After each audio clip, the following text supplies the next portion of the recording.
There was a time when thousands of mammoths roamed this land. Today, only a small herd remains, slowly moving forward through wet, melting snow. The ice is disappearing. Winters are no longer what they used to be. And without realizing it, these animals are walking toward their end. This is the story of the extinction of the mammoth, not in a single day. Not because of one massive disaster, but because of a long chain of small changes, decisions, and mistakes that erased one of the most extraordinary creatures the Earth has ever known. To understand their end, we must first understand their beginning. So, who were the mammoths? Today, they feel almost mythical to us.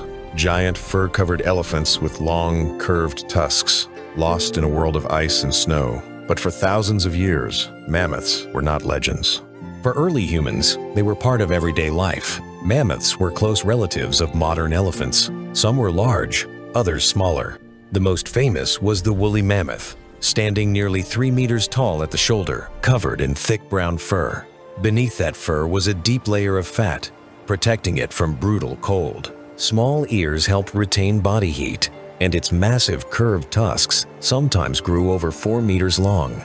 They lived in herds, females, calves, and young males constantly migrating in search of grasslands, dry grasses, moss, and roots.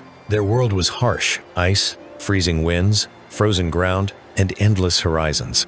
They shared this land with other giants: woolly rhinoceroses, massive bison, saber-toothed cats, and cave bears.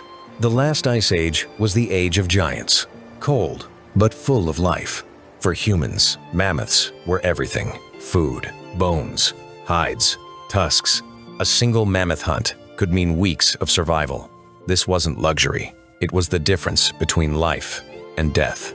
The meat was roasted over fire, smoked, dried, and preserved as long as possible. Tendons became ropes, hides became tents, bones became shelters.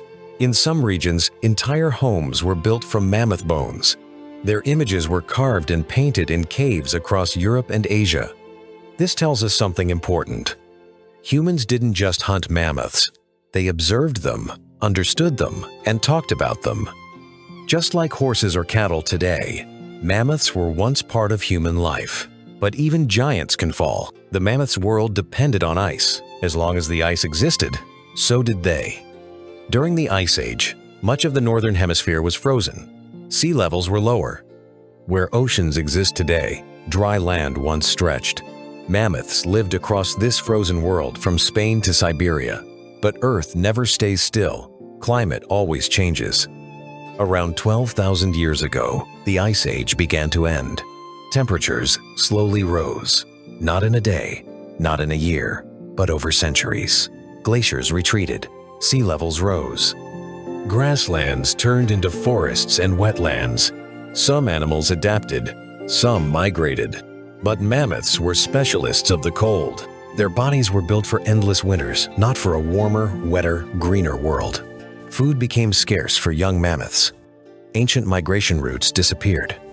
Ice was replaced by rivers, lakes, and mud. Their habitat shrank. Diseases increased. Parasites spread. Longer summers allowed insects and microbes to thrive. A single year might have felt normal, but over centuries, everything had changed. Herds became smaller. Entire populations vanished without a trace. And then came another factor: small, fast, and seemingly weak. Humans. Human weapons improved. Hunting became organized. Ambushes, traps, and panic were used. A mammoth was powerful, but during a stampede, one cliff, one frozen lake, or one swamp could become a deadly trap. Humans did not destroy mammoths alone. But everywhere modern humans arrived, large animals began to disappear. The combination was fatal: less habitat, less food, and more hunting. In the end, a few mammoths survived in remote places, like Wrangel Island in the Arctic. There, smaller, dwarf mammoths lived on. But small populations mean low genetic diversity. One harsh winter, one disease, and everything could end. The last mammoth died without knowing it was the last. For it was just another winter. But for Earth's history, it was the end of an era. And yet, mammoths never completely vanished. The frozen ground of Siberia and Alaska preserved them entire bodies with fur, skin, stomach contents, even eyes. For scientists, these remains are a treasure. DNA allows us to understand their past. Some now ask, could a mammoth-like elephant be brought back? This is not just a scientific question, it is a question of responsibility. The story of the mammoth is not just about the past, it is a warning for the present. What happened to mammoths is now happening to rhinos, elephants, tigers, and polar bears. If you ever stand before a mammoth skeleton in a museum, don't just see bones. Behind it is a herd, a frozen journey, a story of life. It reminds us that even giants can disappear. And today, the decision is in our hands. Mammoths will not return, but their story still lives on. The only question is this: what will we do with the animals that are still alive? If this story made you see mammoths differently, stay with me on this journey. Every story belongs to the past, but its message is for the present.